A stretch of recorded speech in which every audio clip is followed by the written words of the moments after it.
Salut à tous, c'est Benki de la sellerie. Tout simplement, on se retrouve pour ce nouveau tuto concernant l'agrafage. Là, c'est une assise de mes sièges.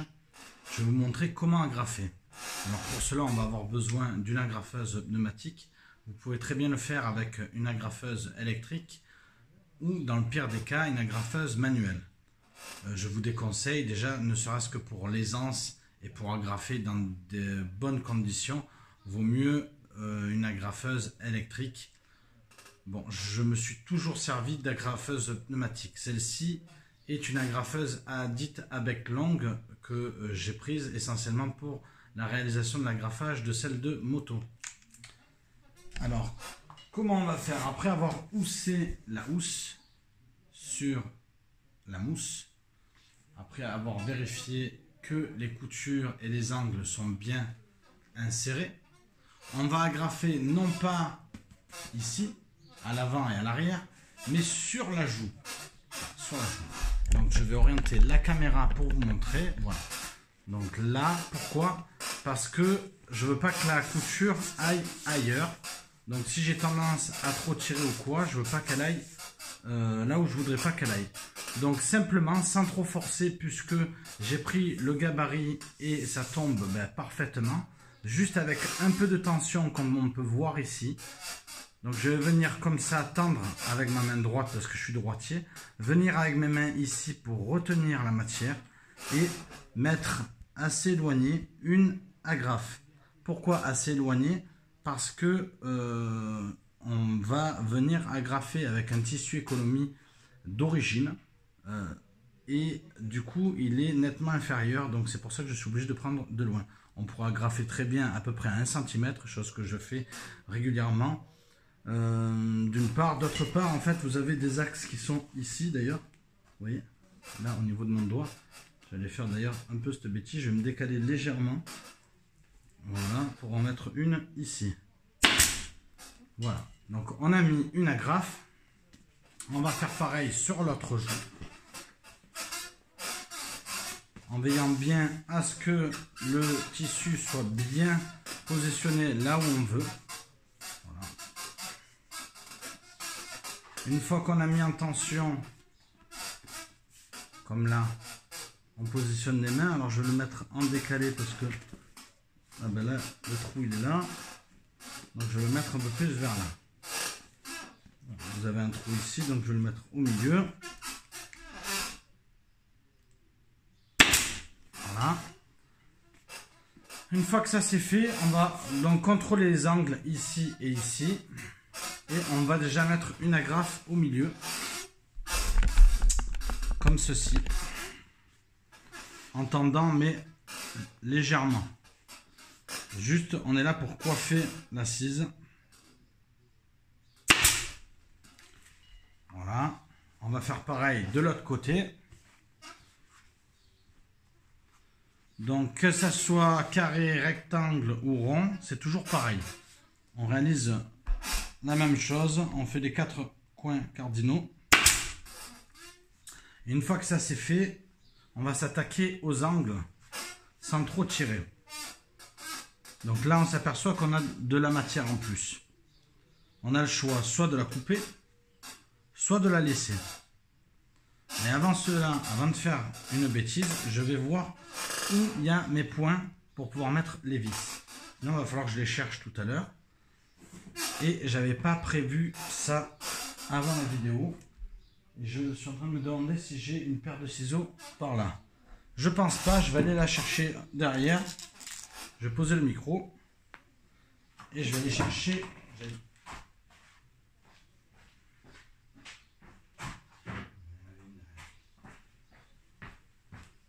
Donc j'avais de la chance, il y en avait une derrière. J'avais une de mes paires de ciseaux à l'arrière.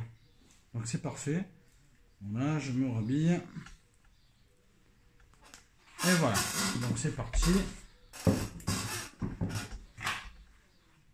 Donc là on va faire des trous pour voir où il y a les ergots à visser.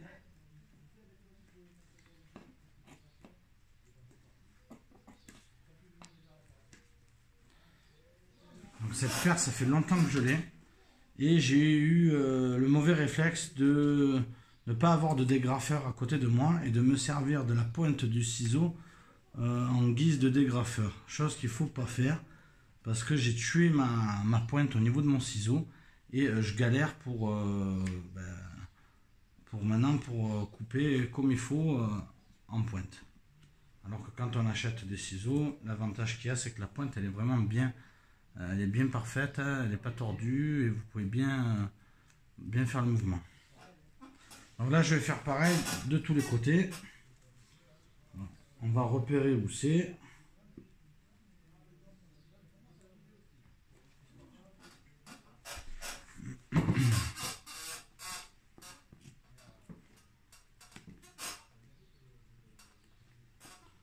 Je vous préviens, la vidéo risque d'être un peu longue parce que c'est du direct, il n'y a pas de montage et je ne vais pas vous le passer en mode rapide.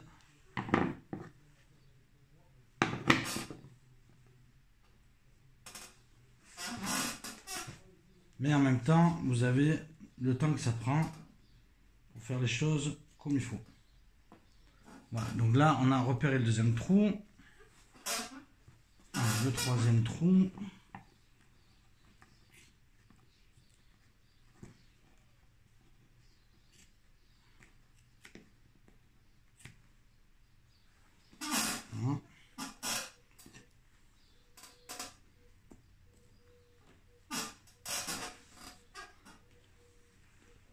Voilà, comme beaucoup de métiers, c'est de la technique.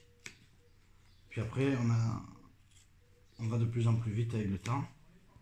Mais comme tous les métiers, celui qui est passionné, il y arrivera toujours. Je vous invite à aller voir des vidéos de quelqu'un que j'apprécie énormément. Alors, qui ne fait pas de la sellerie, puisqu'à priori, je suis le seul à en faire sur Internet, y compris en anglais. Alors, j'ai pas réalisé encore des tutos en anglais parce que je parle pas très bien anglais. Mais au fur et à mesure du temps, je pense que j'y viendrai avec un traducteur. Parce qu'il n'y en a pas. Tout simplement. Par contre, en menuiserie, je vous invite à aller voir Olivier Verdier. Je vais vous laisser en commentaire son YouTube. Il fait des superbes vidéos montées. Et voilà. Et c'est lui qui m'a donné envie aussi de faire des vidéos concernant la sellerie. Parce que ça n'existait pas. Et je me suis dit, tiens, pour ceux qui veulent apprendre, voir comment je fais.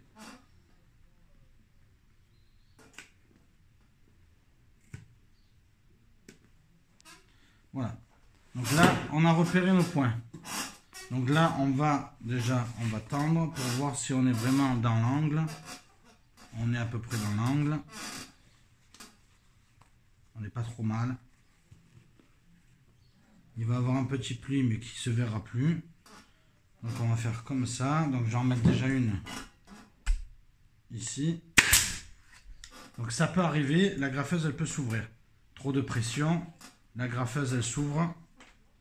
Ça, on fait échapper un peu de pression pour avoir plus de problème en tout cas. Ça peut arriver que ça coupe le sky, donc il faut faire extrêmement attention. L'idéal est de contrôler le débit d'air vraiment avec des appareils qui le permettent. Je ne suis pas encore équipé, mais j'y viendrai parce que franchement, c'est vraiment très embêtant d'en arriver là. Donc là, on est sur une couture. Donc ce que je vais faire, c'est que je vais en faire plusieurs.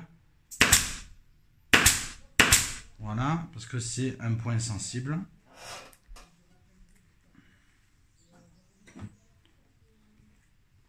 Comme au niveau de l'ergot, ben je coupe le surplus.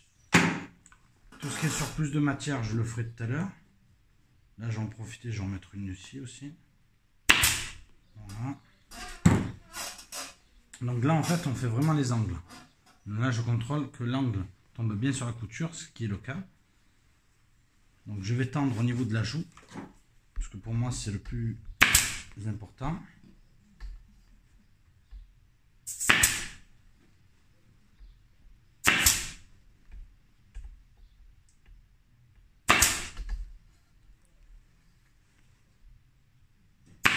Pas besoin de mettre 1 milliard d'agrafes puisqu'il va avoir le tissu économie au-dessus. Donc là, de la manière comme j'ai agrafé, du coup j'ai fait un sale pli. Ça me plaît pas trop. Il aurait fallu que ça soit l'inverse comme de l'autre côté. Donc là, j'ai pas fait comme il faut. Enfin, on peut le faire, mais ça fait une sacrée épaisseur en plus. Là. Et donc, bon, visiblement, voilà, on va pouvoir le faire. Allez. Là, c'est parce que j'ai pas le dégrafeur à côté. J'avais pas préparé le matériel. Je viens de me faire surprendre un peu. Voilà. Là, on va remettre 2-3. Et là, on va en mettre en long.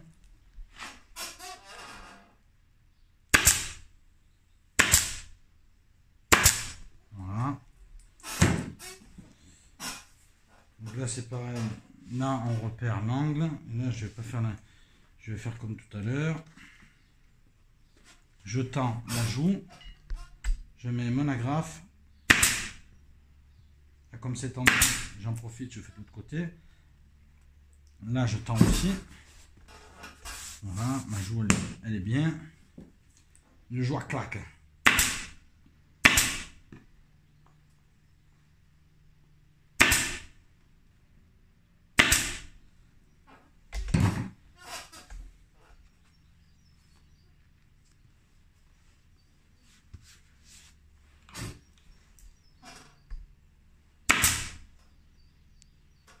Alors, que s'est-il passé? Là, je vais vous montrer davantage. Un point blanc. Donc le scale s'est coupé. Pourquoi? Tout simplement parce que j'avais plus d'agrafe. Alors ça peut arriver quand il n'y a plus d'agrafe ou quand il y a trop d'air. Quand on a mal positionné le pistolet ou quand le marteau de l'agrafeuse qui permet d'envoyer des agrafes sort trop. Donc là, il n'y a plus d'agrafe.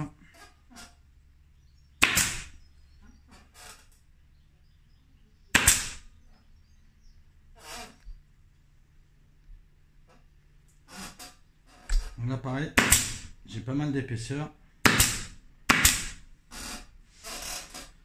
Comme je vous ai dit, j'ai volontairement laissé exprès la matière. Alors quand on a un surplus de matière comme ça, qu'est-ce qu'on fait? On va la tirer pour faire plein de petits plis plutôt que de faire un gros pli bien dégueulasse qui va en plus nous empêcher de bien mettre le tissu économique. Donc là du coup, on pourra le mettre tranquillement.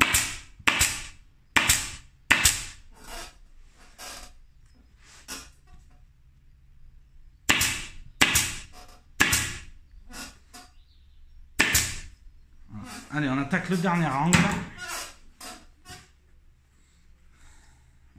Là, je vais essayer de ne pas faire la même erreur que tout à l'heure. Malgré que, en termes de matière, c'était pas mauvais non plus, finalement. Voilà. Donc, comme j'ai fait, on voit bien l'écran. On tire et on agraffe.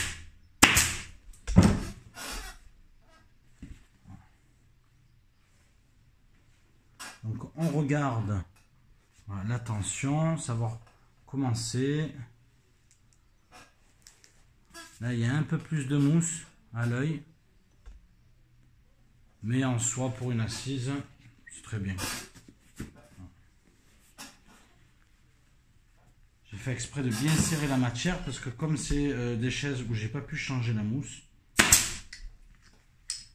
ça m'aurait coûté une fortune pour rien et je ne l'avais pas. Donc voilà, de temps en temps le chariot d'agrafe s'ouvre parce que j'ai une pression pas adéquate.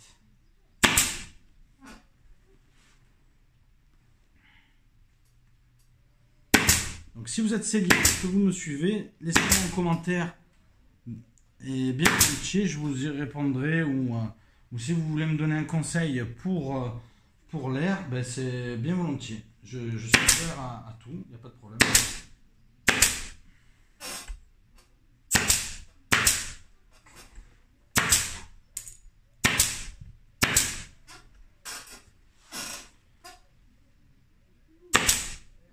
Voilà. Donc là, il n'y a qu'un côté qui me plaisait pas trop parce que j'avais davantage de matière ici. Je l'enlève. Donc je vais essayer de faire une vidéo de 20 minutes qui dépasse pas 20 minutes. De toute façon, la plupart du temps, vous allez zoomer. Vous allez faire avance rapide. Voilà. Donc là, c'est bon, on a terminé. Là, on va mettre le tissu économie. C'est pour cette raison que j'avais fait les trous, pour savoir à peu près où ça allait. Donc bien évidemment, il y a un sens parce que c'est celui d'origine, qui était très propre. Donc comment je fais à chaque fois? C'est que pour pas qu'il bouge, j'en mets toujours au moins une au milieu. Et après, je regarde au niveau de mes points où ça tombe. Je tends. Et je commence toujours par là où j'ai mes ergots. On tend, à plat. Vous voyez, le fait d'avoir mis le tissu économie et les agrafes bien loin, mais du coup on ne voit pas les agrafes en dessous. C'est fait vraiment pour cacher. Et là, ça fait vraiment bien son rôle. Donc là, je suis bien comme il faut sur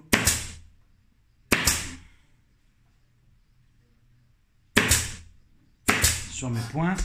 Le dernier point. Et après, je bombarde d'agrafes de propreté, bien espacées, propres.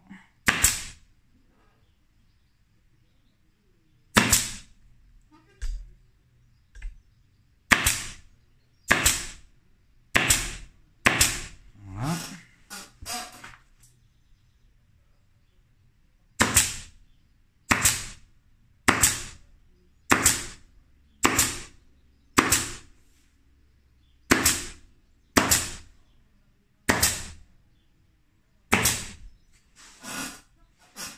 On fait une jolie ligne.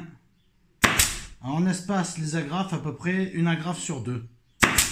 Donc là mes agrafes font en vue d'œil à 2 cm. Donc tous les 2 cm j'en mets une. Des fois légèrement un peu plus. C'est comme ça que moi je fais en tout cas.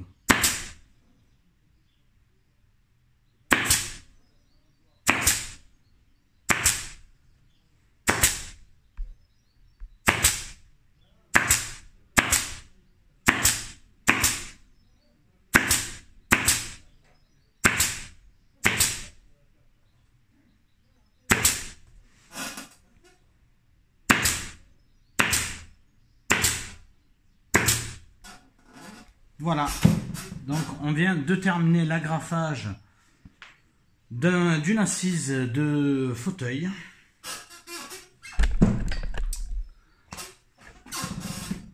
Là voilà, voilà le dessous.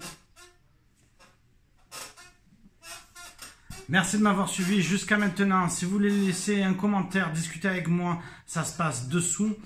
Si vous voulez me joindre par téléphone, par adresse mail, ça se passe aussi dessous. Laissez-moi, pourquoi pas, un pourboire sur mon Tipeee, à la sellerie tout simplement. Suivez-moi sur YouTube et Facebook, à la sellerie tout simplement. Likez, partagez, aidez-moi à me faire connaître, c'est bien volontiers. Merci à vous et à bientôt pour de nouvelles aventures. Salut!